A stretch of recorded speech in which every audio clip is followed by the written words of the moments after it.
This is from Buenos Aires Times. Poverty has no limit in Argentina.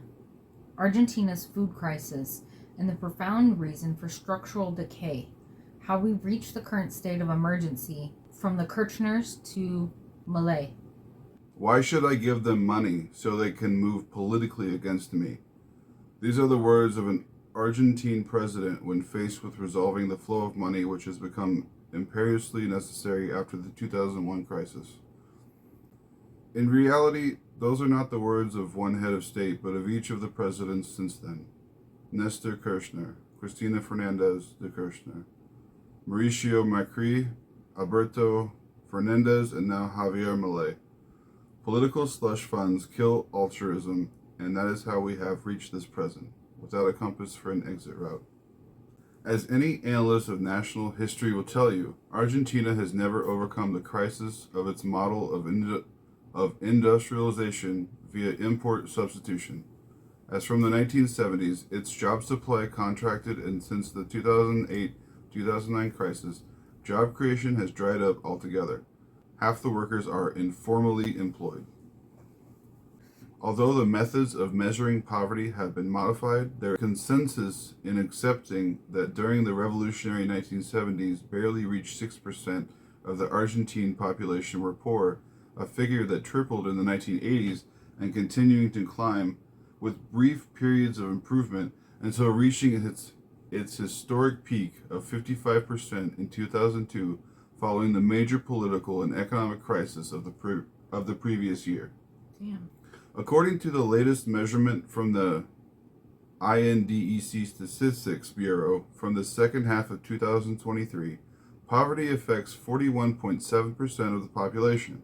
But a survey of Salvia's Observatory and the Caritas NGO divulged this month updates that indicate 55.5% of Argentines now live in poverty and 17.5% are destitute. In the country inherited by Milei last December, 35% of households were receiving some kind of public assistance. Following the almost immediate devaluation that came soon after the Libertarian took office and the subsequent slump, more people slipped down the scale into destitution and more middle-class people fell below the poverty line. Milei came along with a chainsaw and no promises of welfare. He said it on the campaign trail, and he repeated it more recently at the University of Stanford. The time will come when people will be dying of hunger, and they will have to decide what to do in order somehow not to die. I don't need any external intervention to resolve my consumption, because in the end, somebody is going to work it out, he argued. Although the notoriety of the state squandering money falls on the welfare benefit recipients, social contributions imply barely 2.5% of gross domestic product, while consultants at the Transpenzero firm point out that the biggest amount of support for the government is to be found among those with only primary education, from which their socio-economic level might be inferred. The opinion polls further reveal that the higher the level of education, the less support for the government. At the start of his term, Milei decided to unify the labor, education, childhood and family, and culture portfolios into a new human capital ministry, a super ministry containing the areas which most challenge his central objective, zero deficit. The president placed at its head his pal Sandra Pettivello, a journalism and domestic sciences graduate who is a complete beginner when it comes to public administration. Her dual role consists in restricting budgets to keep the presidential Excel spreadsheet on an even keel and proclaiming clear messages in the libertarian culture war, like announcing the direct delivery of social plans without intermediaries or sitting on top of food supplies in order to evaluate without haste to whom and how to transfer them. But earlier this month, everything has slipped out of control. Precisely when the focus of the media agenda has been on the government denunciations of picket leaders and cooperatives suspended of extorting social plan beneficiaries, the existence of ghost soup kitchens and other irregularities. Presidential spokesman Manuel Adorni, who had denied the existence of withheld food, said In reality, they were rightly hoarded in case of catastrophe. And this is from the DW. Argentina, less inflation, more poverty under Milei. With new Argentinian President Javier Milei expected in Germany at the weekend, DW takes a look at what he has done so far to tackle the country's entrenched economic turmoil. Argentina's right-wing populist economic liberal president, Javier Milei, has now been in office for around 6 months.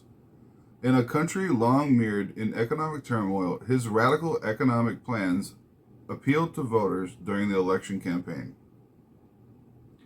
The self-described anarcho-capitalist is likely to tout the success of his policies when he meets with the German government representatives in Berlin this weekend as a part of a European diplomatic tour, but experts say results have been mixed. A tradition of protectionism has also severely damaged Argentina, according to Hans Holtmann.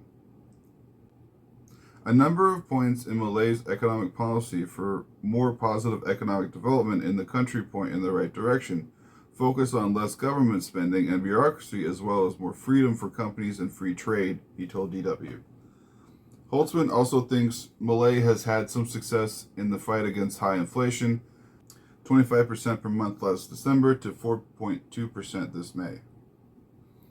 Milei's drastic austerity measures have also led to budget surpluses. But such success needs to be sustainable, Holtzman added. There is still a lot to be done in improving supply conditions and thus reaching more growth, local and international investment and employment in the country. Economist Hernan Lecher, director of the Argentine Center for Economic Policy, takes a more critical view. He believes the victims of Milei's deregulation policy and austerity measures are ordinary people, not what Milei has described as the caste. It's a word Milei used during his election campaign to describe the network of governing politicians and their allies. However, pensioners, public sector, and construction workers are now affected, Lecher said. Immediately after taking office, Milei devalued the national currency, the peso, by more than 50% against the US dollar. Although this makes exports cheaper and more competitive, imports are now more expensive.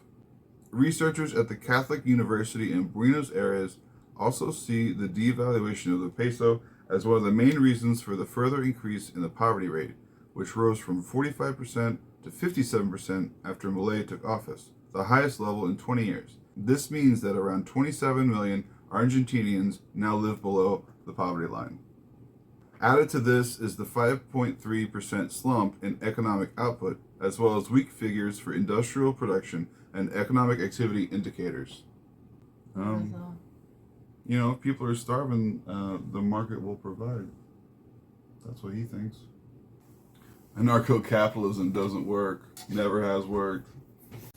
Milton Friedman was wrong. Ayn Rand was wrong. Karl Marx vindicated.